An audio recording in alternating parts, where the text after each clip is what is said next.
Live from WRAL News Headquarters in Raleigh, your number one source for local news. WRAL News, coverage you can count on. Heading out the door, grab the umbrellas, send it with the kids. A few light showers now, but we have the threat for some severe storms as people are headed home from school and work today. Thousands of students are heading back to the classroom here in Wake County. We're live at one bus stop where we're going to be tracking the bus schedule situation. As we know, there is still a driver shortage. Higher price school lunches, a new visitor management system, and a brand new way to look at how to add more teachers to the school system. That's all what's ahead for Wake County schools coming up. We'll have the interim superintendent live to explain how the school system plans to manage it all. Good morning, everyone. It is 6 o'clock. Do not hit the snooze button. It is time to get up. It is back to a new morning routine as the kids head back to school. A little nervousness, but a lot of excitement as well. Thanks for waking up with us. I'm Renee Chu. And I'm Jeff Hogan. Not just for the kids, too. Parents out there a little jittery about what's about to happen here. But as you start your routine here for this new school year, we're glad you're making us part of yours as well. There'll be plenty of bus stop forecasts all throughout the year as well. Elizabeth Gardner in the WRAL Severe Weather Center with what those kids will face today. Yeah, the morning bus stop is not too bad, but the afternoon bus stop forecast, we do have the potential for some strong to severe thunderstorms. We take a live look at dual Doppler 5000 radar, a little bit of patchy light rain along the I-95 corridor and some of that up north as well. We'll start here and you can see just north of I-85, north of Henderson, Oxford, Roxborough, seeing a little shower, South Hill as well. You may be wondering what those green boxes are back to the west. That's where we have flood warnings in effect, but we haven't seen rain that heavy in our viewing area. We're looking at Goldsboro to Wilson to Rocky Mount on up into Edgecombe County, seeing a little bit of light patchy rain. And you could see it in some other spots as well. It's a little gray and dreary, a little drizzly out there this morning. But this afternoon, it's a level 1 risk for severe storms. And so we do have the tower lit in red for that potential for severe weather a little later on this afternoon. We'll walk through it with Futurecast. And again, a little light patchy rain this morning, but starting around lunchtime, some of those cells start to grow. Between 2 and 3 o'clock in the afternoon, we're seeing scattered thunderstorms across the viewing area. That is about the time that a lot of kids are leaving school to get on the bus, get off the bus, come home. So just make sure they have their umbrella and hopefully they'll be staying safe there and that potential for some storms. This potential continues all the way until midnight. 1 or 2 of those storms could produce some wind damage. We take a live look at Durham right now and it is gray. We have some low cloud cover. You might run into some fog in spots this morning. 75 is the temperature, 73 is the dew point. So it is sticky out there. We will climb to around 85 for the high this afternoon. Taking a look at our tropical storm, Idalia, moving north at 7, winds at 65 miles per hour. It looks like it could be Category 3, a major hurricane as it makes landfall Wednesday on the coast of Florida. It still looks like a tropical storm off the coast of North Carolina during the day Thursday. We could see some heavy rain and some strong gusty winds, and we're going to walk through all the impacts in the timeline for you coming up. Looks like another major hurricane here with Franklin on Tuesday into Wednesday, but it stays off the coast of the United States. So again, more on our busy tropics coming up. Brian. 6:03, get ready for more bus traffic, just slower traffic in general this morning as you head out. We have one crash showing up right now in Wake County, in Wake Forest at Capitol Boulevard at the Main Street Falls of Neuse Road intersection. That's been out there for a while now, a crash with injuries, but I have not seen any significant delays through that area. Elsewhere around Wake County, our major routes are looking good with no crashes reported anywhere in Raleigh or Apex. Over in Durham and Chapel Hill, we're also looking fine on major routes as we get started this morning.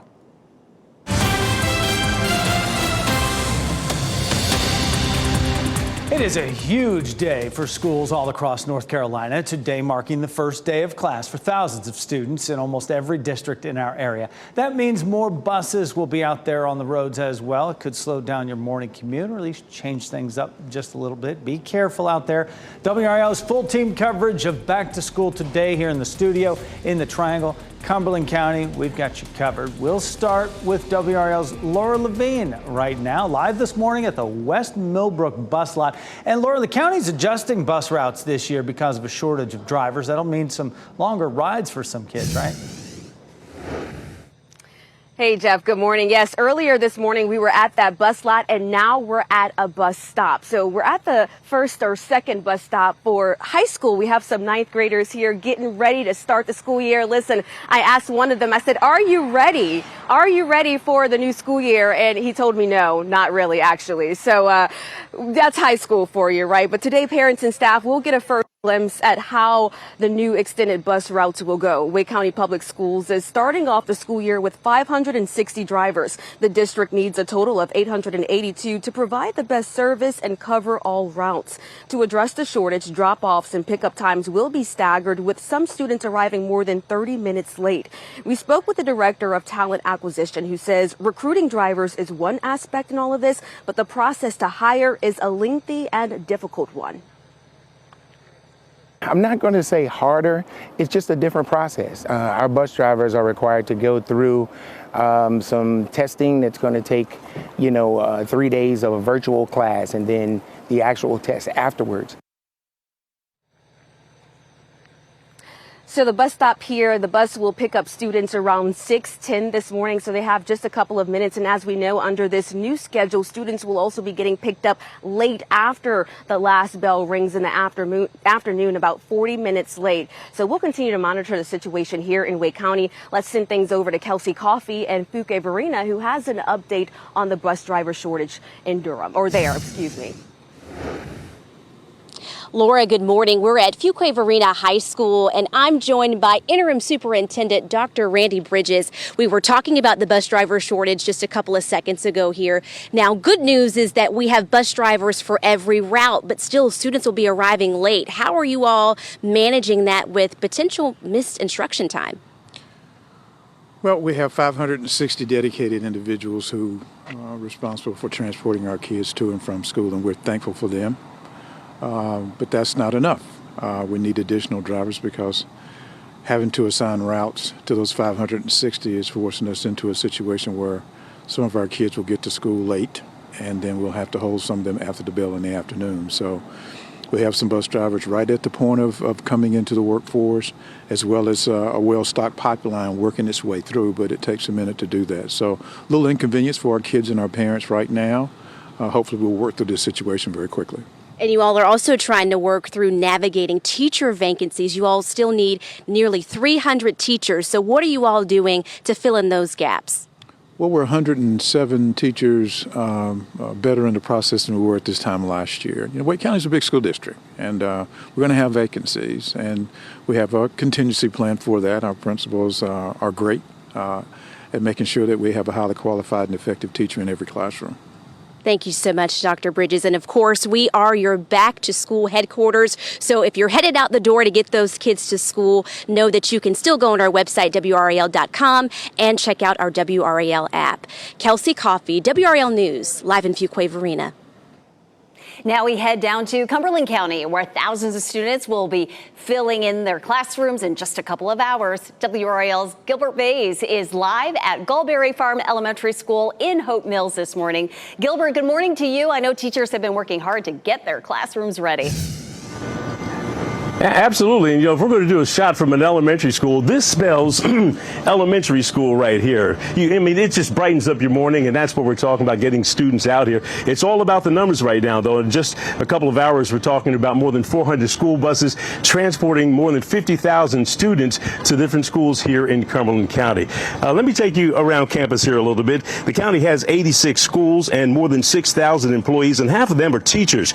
Now, they spent Friday putting the finishing touches on the classrooms in anticipation of the arrival of their students. It's been 3 years since the COVID pandemic shut down the schools and forced students to learn from home.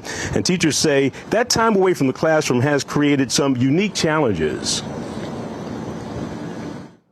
The challenge, honestly, is just trying to get them to form relationships with each other and trying to figure out how to get past those nervous boundaries, because a lot of it right now is just trying to get back into the routine. Teachers say that they want the excitement of the first day of school to last throughout the school year. And I see Superintendent Dr. Marvin Connolly in the shadows there. I'm going to interview him in a second. We're going to talk about all things Cumberland County schools and see what challenges he sees for this coming school year. Looking forward to that. Gilbert, thank you. We will have much more back-to-school coverage throughout the morning. In 10 minutes, a parade planned in Zebulon to welcome kids back to school. At 6:30, we check in with WRAL's Monica Casey with an update on teacher vacancies at Durham Public Schools. And at 6:45, what a young author from Durham says kids can do to get over their first day jitters. Other big news we're following for you today. The boyfriend of Alicia Watts is scheduled to appear in court for the first time after being charged with her murder. 51-year-old James Dunmore is being held in the Montgomery County Jail without bond. Investigators found Watts' body in the woods more than a month after her disappearance. The Moore County Sheriff told WRAL he believes Dunmore knew the area. Dunmore's court appearance is at 9:30 this morning. We'll have a live report updating what happens in our news at noon. This morning, we're working to learn the extent of injuries from this serious crash. It happened last night off NC 42 near Johnston Road, south of Garner. At least one vehicle had severe damage. Authorities have not said what caused it. A shooting that killed 3 people in a Florida dollar store is being investigated as a hate crime, where authorities say the shooter may have been plotting to attack first. And also coming up, these videos going viral on social media of parents cracking an egg on their children's head. Some find these videos funny, others say they can be harmful. We'll let you decide. And it does look like a little bit of light patchy rain this morning for the morning commute and kids heading back to school. When they come home, though, there'll be a better chance of scattered thunderstorms. Some of the storms could produce some severe weather. I will show you the timeline coming up. As you get into your car, tune to WRAL News Plus on your radio. In Raleigh on 99.3 FM. In Durham, 96.5 FM. And everywhere on 101.5 HD3.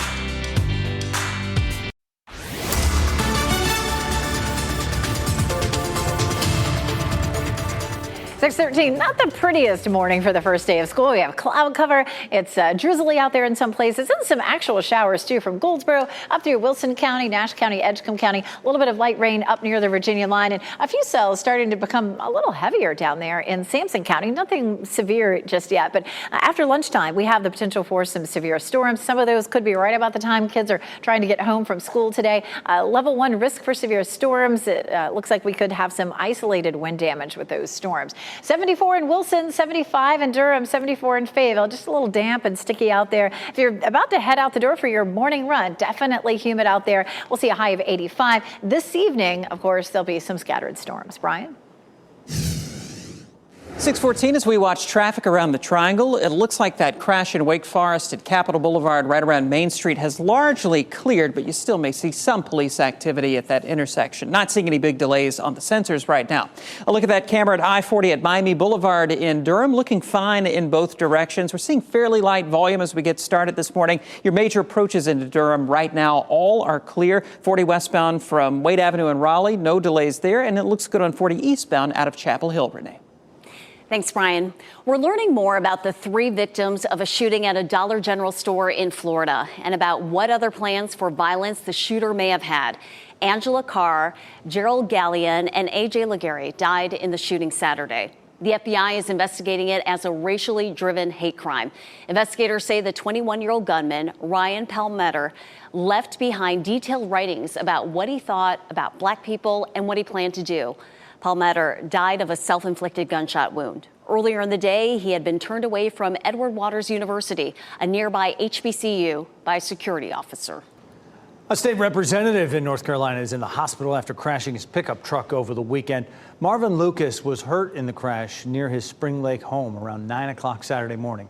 Sources tell WRAL Lucas lost control of the truck, hit a house and then a tree. Spring Lake police and the Highway Patrol are investigating. The latest TikTok craze isn't a trending dance move or an attention-grabbing challenge.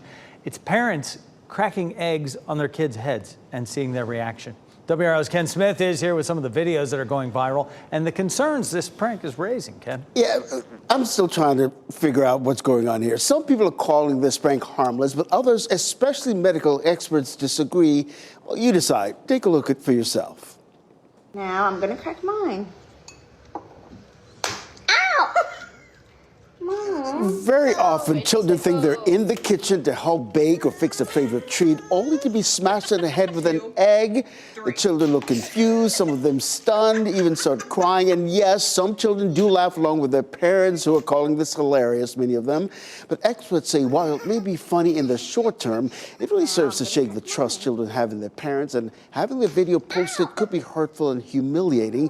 Pediatric experts say parents should stop this prank.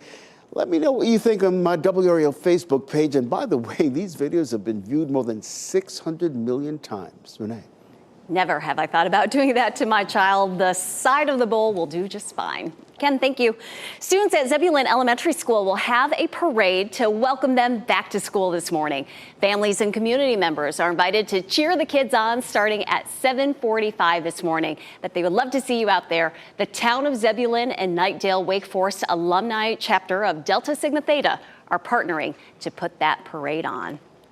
It is 6:17. Let's get you ready to walk out the door for back to school. Meteorologist Elizabeth Gardner in the WRAL Severe Weather Center. It won't be too hot, which will be good, but kids might want to carry an umbrella or rain gear. Yeah, that's about the only nice thing we can say about today is it won't be too hot. Here's the big picture. We have a stationary front that's sitting right across North Carolina. It produced some rain last night. We're continuing to see a little bit of light patchy rain out there this morning. I would definitely send the kids out with their rain gear, even if you don't think they need it this morning. This afternoon, we're going to see widespread thunderstorms across the area, and the timeline for that is right about the time the kids are headed home from school. Right now, we're looking at a little bit of light patchy rain that's down in the south around Fayetteville and Clinton, a little bit of that here as you move northward along the I-95 corridor, and then some of that up to the north of I-85. Let's zoom in down to the south. Some showers in Clinton right now. Some rain in Goldsboro, Wilson, Rocky Mount, heading over into Edgecombe County right now. Also, as we head farther to the north, we're seeing some scattered showers in Granville County, Person County, and Vance County. So a little light rain out there, but this afternoon, that's when we have our best chance for severe storms. Isolated wind damage is what we would see. Here's Futurecast. Futurecast not showing as much of that patchy rain right now, but I feel like it's right on target for us this afternoon. Between 2 and 3 o'clock in the afternoon, we could see storms pop up anywhere. The rain will be heavy, and one or two of these storms could produce some damaging wind. It continues through the evening commute, so if you're coming home 5, 6 o'clock, you'll see it, as a matter of fact, all the way until midnight or so. And then let's take a look at tomorrow. We don't have a severe threat for tomorrow. It is likely to start cloudy, but we'll see a little sunshine in the afternoon. And our chance for storms tomorrow is much later, likely after the evening commute, 7 o'clock, 10 o'clock, midnight or so before we see those storms. Tropical storm Idalia moving north at 7 miles per hour, winds at 65 miles per hour. And take a look at this. It now has the potential to be a major hurricane before it makes landfall in Florida during the day on Wednesday. So they have a couple of days to prepare, but Category 3, of course, very serious situation there. The forecast for us continues to track a little bit farther to the south and off the coast. That does still mean some impacts for us during the day on Thursday. And then that storm just continues to move off the coast on Friday. Here's a look at our wind potential. Of course, the storm becoming Category 3 as it makes landfall on Wednesday morning along the coast of Florida, and then pushing out of our area pretty quickly during the day Thursday. We can see winds on the coast up to 50 miles per hour, but in our viewing area, it's probably going to be around 25 to 30 mile per hour winds during the day on Thursday. We can see we take it out to around 5 or 6 o'clock, looking at 25 to 30. We're still taking a look at Franklin. Franklin also likely to be a major hurricane here in the next 24 hours. Matter of fact, it already is. I'm sorry. When it came through, we're talking so much about Idalia. Looking at already a Category 3 storm, but it does stay off the coast. Now, it may have some impacts for folks in Bermuda. We take a live look at what's happening across our viewing area. A lot of cloud coverage. You're headed out the door right now. Temperatures climb into the 80s this afternoon. We do stay in the 80s, except for Thursday. It'll be cooler with the rain and the windy conditions. Thursday at 74, but we do have at least one 90-degree day in our forecast this week, Brian. All right, 6:20 right now as we check traffic, and we're looking at that current road conditions model with those light showers, especially along the I-95 corridor. You can see heading out of Kinley up toward Rocky Mount and Wilson on I-95. Could be a little wet. Not really seeing a lot of that on our camera there at I-95 at Highway 42, but some of the roads may be damp in that area, also along the North Carolina-Virginia border. Right now, we're looking good around the Triangle. Major routes are clear. They are working to clear what's left of that crash up at Capitol at Main and Wake Forest. Not seeing any big delays there. And in Durham right now, we're looking good on 885 in both directions. Thank you, Brian. After 2 years away from the sport, gymnast Simone Biles is back on top once again. She had a record-setting performance at the U.S. Championships, and where she's headed next. And a big day in court in Georgia, where Mark Meadows will have a hearing today. What it could mean for him and the others indicted in the election probe there, including former President Trump. It's a back-to-school Monday. We are saluting bus drivers who are on the roads getting your kids to school. Hi, Hi, my name is Janixia Green. I'm a Wake County Public School System bus driver, and I have been for 21 years. And I'm excited for the first day of school, ready to get my kids to and from school safely.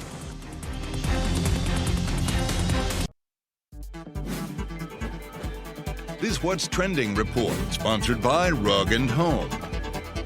Simone Biles is back, and she is making history. Brian Schrader here now with What's Trending. Brian. Yeah, this is really cool. Biles won her record 8th national all-around gymnastics title last night.